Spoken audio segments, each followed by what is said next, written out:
저는 50대 초반의 여자입니다. 세상에는 돈 때문에 울고 돈 때문에 힘들게 사는 사람이 너무 많은 것 같습니다. 저도 그중 한 사람이고요. 그래서 저는 오늘 돈 때문에 인생의 바닥까지 경험했었던 제 이야기 한번 해보려고 합니다. 저는 26살에 저보다 10살 많은 남자를 만나 결혼했습니다. 제가 작은 건설회사 사무실에 취직했는데 그 사람은 그 회사 부장이었습니다. 저는 사회 초년생에다 사무 업무에 대한 경험이 전혀 없어서 초반에는 일하는데 애를 많이 먹었는데 다행히 부장님이 참 좋은 분이더라고요. 제가 모르는 게 있으면 친절히 가르쳐 주셨고 제가 몇 번 실수를 해도 처음에는 다 그런 거라며 그러면서 일 배우는 거라고 너무 기죽지 말라고 했습니다. 저는 형제 자매도 없고 아버지는 어릴 때 돌아가셔서 엄마랑 둘이 살아왔는데요. 저한테 친절하게 대해주시고 마음 써주시는 부장님이 오빠 같기도 하고 때론 아버지 같기도 해서 편하게 느껴지고 참 좋았습니다. 시골에서 태어나고 자라서 그런지 어딘가 모르게 순박함이 느껴지기도 했고요. 제가 다니는 회사가 작은 건설회사이다 보니 사장님은 주로 외근을 나가실 때가 많았습니다. 그래서 사무실에는 주로 부장님과 저 둘만 있을 때가 많았고 회사 끝나고 난 후에도 가끔 부장님이 저녁 사준다고 해서 같이 저녁 먹고 집에 들어간 적도 많았습니다.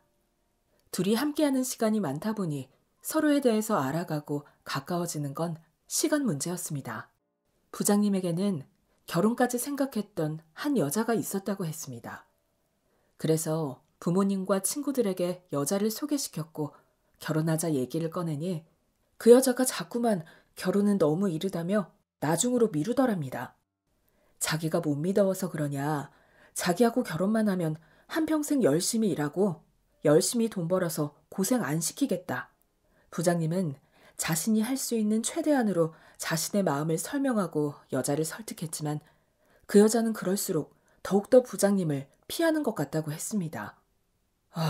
나는 내가 뭘 잘못했는지 모르겠고 그 여자가 왜 그런지는 더더욱 모르겠더라고.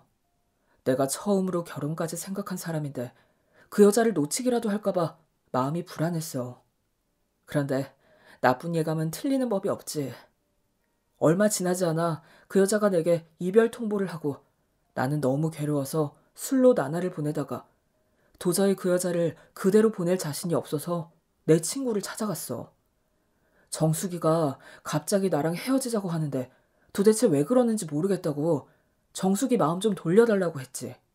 그런데 그 친구가 미안하다고 하더라.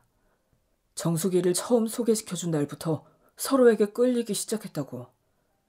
안 되는 줄 알면서 자기도 모르게 연락하게 됐다고. 둘이 결혼하기로 했다나? 처음에는 장난치는 줄 알았어. 어릴 때부터 20년 넘게 봐왔던 친구가 나한테 그럴 리가 없다고 생각했지. 우리 형보다 더 가까운 친구였는데. 그리고 얼마 후 진짜로 청첩장을 들고 왔어. 미안하게 됐다고. 사람의 인연은 억지로 어떻게 할 수 없는 것 같다고 하면서 말이야. 속에서 뭔가가 막 끌어올라서 죽지 않을 만큼 패줬어. 그런데도 속이 풀리지 않더라. 그렇게 친구한테 내 여자를 뺏기고 난 후 여자도 못 믿겠고 친구도 못 믿겠더라고. 그래서 여태까지 아무도 안 만나고 혼자 지냈어. 결혼할 마음도 없었고. 그런데 네가 우리 회사로 들어온 후로 마음이 달라졌어. 다시 연애해보고 싶고 사랑이라는 거 다시 해보고 싶고. 나는 너보다 10살이나 많은데 이런 말 하는 거 도둑놈 심보지? 그런 게 어딨어요. 사랑에는 국경도 나이도 없다잖아요. 나도 사실 부장님 좋아해요. 편하고 좋고 같이 있고 싶어요. 이런 마음 사랑이라고 하는 거죠? 우리는 서로의 마음을 확인한 후 다음에 결혼하게 되었고 우리의 결혼 생활은 무난했습니다. 제가 남편보다 10살이나 어려서 그런지 남편은 물론 시부모님도 저를 많이 예뻐해 주셨습니다. 막내딸이 생긴 것 같다고 하시더라고요. 시부모님은 시골에서 농사를 지으셨는데 매번 추수 때마다 쌀은 물론 고춧가루, 깨, 콩도 부족하지 않을 정도로 보내주셨습니다. 그리고 아들이 태어나자 갓 태어난 아이 이름으로 적금을 들기 시작하시더라고요. 이 아이는 커서 큰 인물이 될 테니 잘 키워서 공부시키라고. 애들 공부시키려면 돈이 있어야 된다고 적금을 드는 거라고 하셨습니다. 넉넉하고 돈 많은 집안은 아니었지만 남편이 회사를 옮기고 나서 월급도 예전보다 조금 더 올랐고요. 남들처럼 명품 가방, 좋은 옷은 없지만 이만하면 충분하다 생각했고 저는 행복했습니다. 그런데 결혼하고 12년 후 사건이 터지고 말았습니다. 남편이 사업하는 사람의 보증을 선 것이었죠. 저는 그 당시에만 해도 남편이 보증을 섰는지도 몰랐고 보증을 선다는 게 정확히 뭔지도 몰랐습니다. 남편은 당연히 그 사람을 믿고 보증을 선 것이겠지만 사람은 믿어도 돈은 믿을 수 없는 것이더라고요. 그 빚을 남편이 고스란히 떠안게 생긴 것이었습니다. 예전에 다니던 회사 사장님이 회사가 어려워졌나 봐. 3억만 더 마련하면 회사를 살릴 수 있다고 하소연하더라고.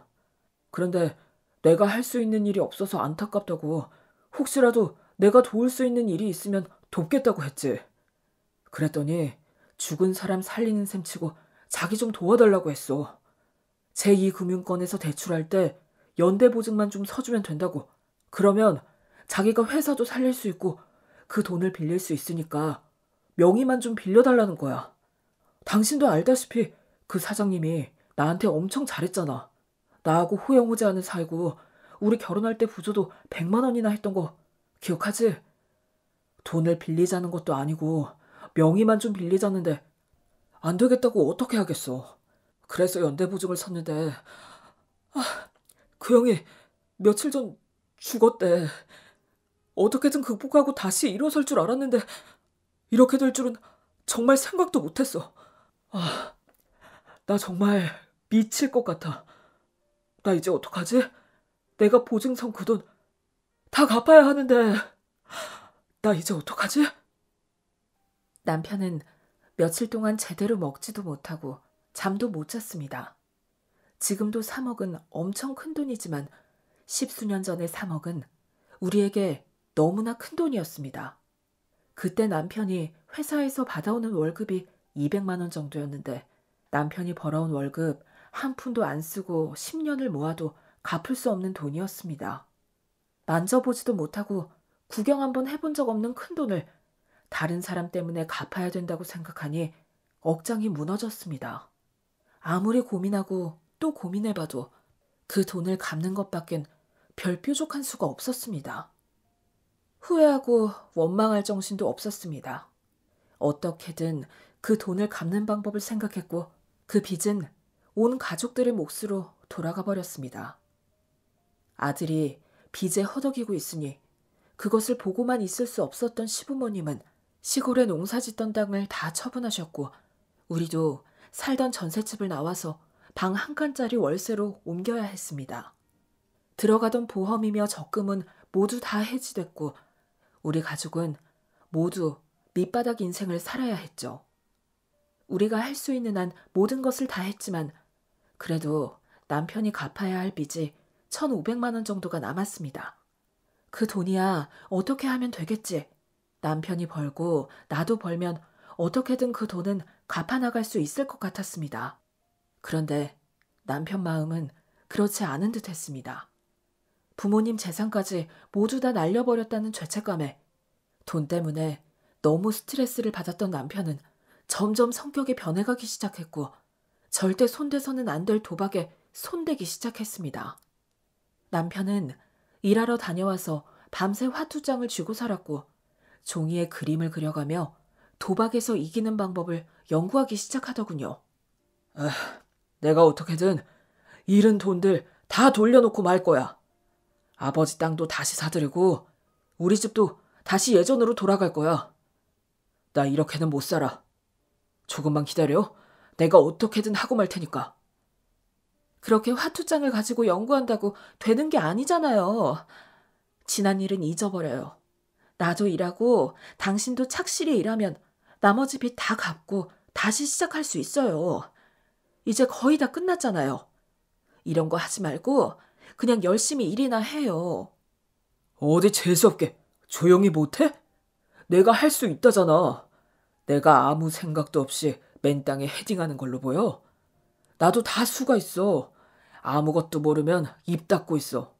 내가 거기 있는 돈 다 끌어오고 말 테니까. 한번 정신이 나간 상태에서는 아무리 말려도 되는 게 아니더군요.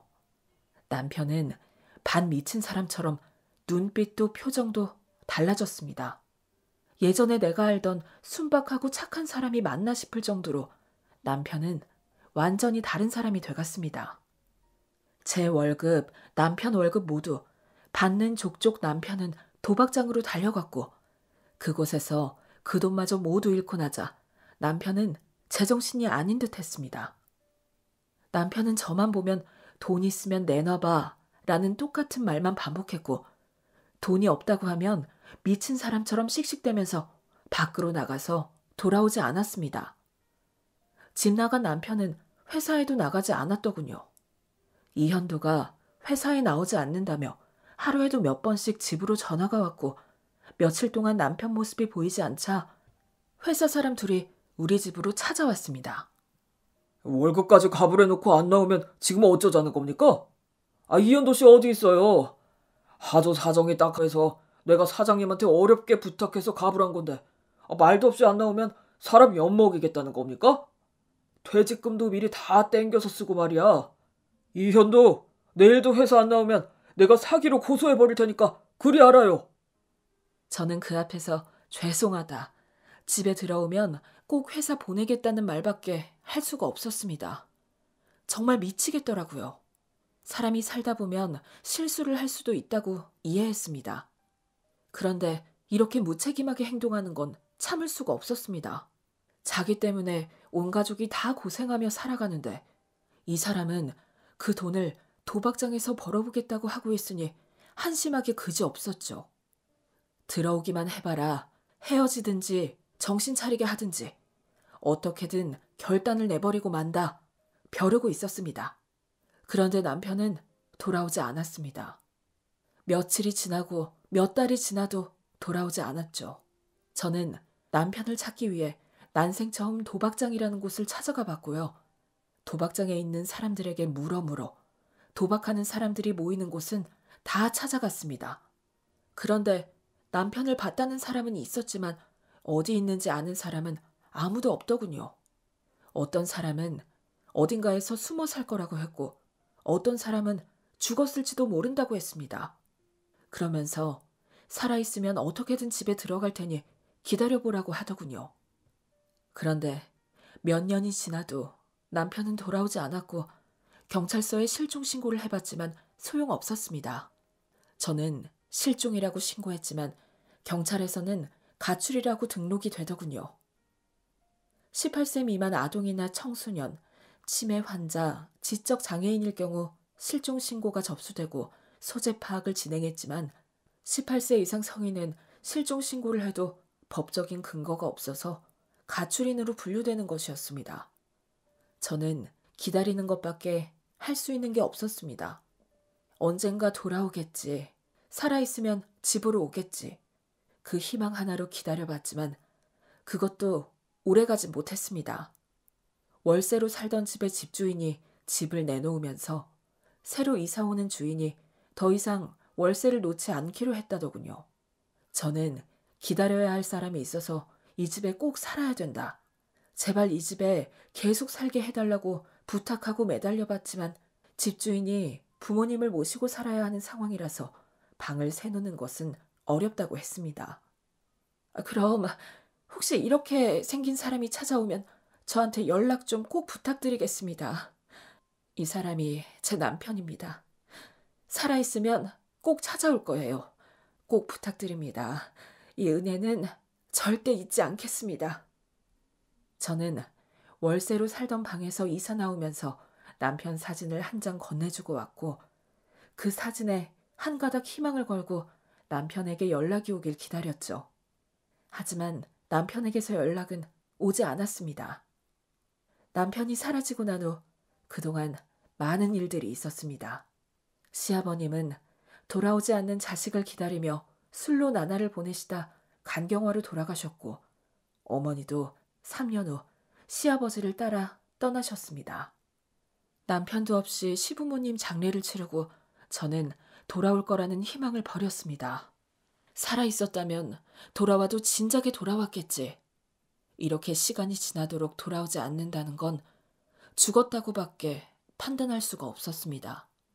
저는 실종된 남편의 사망신고서를 작성했고, 그날 남편의 오래된 옷과 물건들을 정리하면서 얼마나 울었는지 모릅니다. 어딘가 살아있겠지 생각할 때는 함부로 울 수도 없었습니다. 혹시나 내 눈물 때문에 부정 타서 멀쩡한 사람 잘못될까 봐서요. 그런데 사망신고를 하고 나니 그동안 참아왔던 서름도 북받쳐오르고 이제는 정말 끝인가 보다 싶은 생각이 드니 눈물을 참을 수가 없었습니다. 이러려고 만나서 결혼한 건 아닌데 우리는 왜 이렇게 짧게 사랑하고 생사도 모른 채 생이별을 하게 됐는지, 그 인생도 불쌍하고 내 인생도 서러웠습니다. 아들은 아버지에 대한 기억이 거의 없다고 하더군요. 사진을 보고 있으면 어렴풋이 아버지 얼굴이 그려지기는 하지만 그 외에 아버지에 대한 기억은 거의 없다고 했습니다. 그렇게 남편은 아들 기억에서도 제 기억에서도 조금씩 사라져가는 것 같았죠. 그렇게 시간은 무심하게 흐르고 또 흘러 15년이라는 세월이 지났습니다. 아들은 대학생이 되었고 아들은 아르바이트를 하며 돈을 벌어서 살림의 보탬이 되었습니다. 우리 두 사람은 여전히 월세방을 벗어나지 못하고 여전히 가난하게 살았지만 그래도 빚이 없으니 그것만으로도 다행이다 생각하고 살았습니다. 그러던 어느 날 제가 일을 마치고 집에 들어가니 아들이 뭔가를 열심히 들여다보고 있더군요. 아르바이트는 벌써 끝났어? 그런데 뭘 그렇게 보고 있어? 엄마, 이 노숙자 완전 대박이야. 로또 맞은 것보다 더 대박 났어. 아니, 뭐 했기에 노숙자가 대박이 났어? 2달 전에 이 할머니가 한강에서 죽으려고 한 걸 이 노숙자가 구해줬거든? 그때 지나가는 사람이 그걸 동영상으로 찍어서 올렸는데 그때만 해도 할머니를 구해준 사람이 누군지 아무도 몰랐거든? 그런데 알고 보니 이 사람 노숙자였대. 할머니가 정신이 들고 나서 이 사람을 수소문해서 찾아서 할머니 재산을 다 준다고 했다네? 이 사람 졸지에 완전 부자 됐어. 아들이 신나서 얘기하는 걸 자세히 들어보니 두 사람 모두 각자 나름의 사연이 있는 사람들이었습니다. 그 할머니는 심하게 우울증을 앓고 있었던 사람이라고 하더군요. 세상에서 제일 사랑했던 아들을 교통사고로 먼저 떠나보내고 그 할머니는 하루하루 죽지 못해 살았다고 했습니다. 그 아들은 뒤늦게 사랑하는 여자를 만나서 결혼식을 한 달 앞두고 있었던 터라 할머니는 곧 결혼한다며 좋아하던 아들만 생각하면 가슴이 미어져서 물 한 모금도 넘길 수 없었던 모양이더군요. 살아도 산 것 같지 않은 1년의 시간을 보내고 아들의 기일이 돌아왔을 때 할머니는 아들의 제사를 지내고 한강을 간 것이었습니다. 자신이 죽고 나면 아들을 볼 수 있을지도 모르는데 아들 없는 세상은 살아서 뭐하나 싶었던 겁니다. 그렇게 할머니는 한강으로 들어가게 되었고 그 근처에 있던 노숙자가 할머니 행동이 좀 이상하다 싶어 계속 지켜보고 있다가 할머니가 물에 들어가고 난 후 할머니를 구해낸 것이었습니다. 그 노숙자도 무슨 이유에서인지 세상과 모든 것을 단절하고 노숙자의 삶을 택한 모양이더군요. 그래서인지 할머니를 구하고 난 후 119가 도착해서 누구시냐고 이름을 물어봐도 아무 대답도 없이 도망치듯 그 자리를 빠져나갔다고 했습니다. 그 후 할머니는 은혜를 갚고 싶어 그 사람을 수소문하기 시작했는데 한 달 남짓 수소문을 하다 그 사람을 찾게 되었고 할머니는 자신이 가지고 있는 전 재산을 그 사람에게 넘겨주겠다고 한 모양이더라고요. 이 할머니가 가지고 있는 재산이 24억이나 된대. 할머니 아들이 죽고 난 후 할머니는 오래 살 생각이 없어서 변호사를 불러서 유언장을 작성했다더라? 자기 죽고 나면 자기 재산은 불쌍한 사람들한테 다 나눠주라고 했대. 그래서 그 돈이 사회로 나갈 뻔했는데 그 노숙자가 할머니를 구해주는 바람에 할머니의 유언장 내용이 바뀌게 된 거지. 할머니가 들어가서 지낼 요양병원비만 빼고 나머지는 그 사람한테 다 준다고 했대. 그 노숙자 졸지에 건물주 되고 엄청 부자 됐어. 사람은 역시 착한 일을 하고 살아야 하나 봐. 그래, 그런가 보다. 그 사람이 왜 노숙자가 됐는지 모르겠지만 뒤늦게 복 받았나 보다. 저와 아들은 그날 노숙자와 할머니 얘기를 한동안 나누면서 그래도 세상은 살만하다.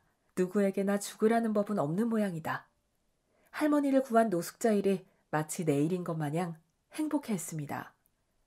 왜 그런지 모르겠지만 그냥 참 마음이 따뜻해지고 좋았습니다. 그리고 한 3개월쯤 지났을 때입니다. 고급 승용차가 우리 집 들어가는 입구에 주차돼 있더군요. 우리 집은 들어가는 골목도 좁고 그런 고급차를 보기 힘든 곳이라 지나가는 사람들이 차에 누가 탔나 힐끗힐끗 쳐다보고 갈 정도였죠. 저도 우리 집 앞에 주차한 사람이 누군지 궁금해서 그 차 안을 들여다봤지만 유리창을 검게 썬팅해서 안이 제대로 보이지도 않았습니다.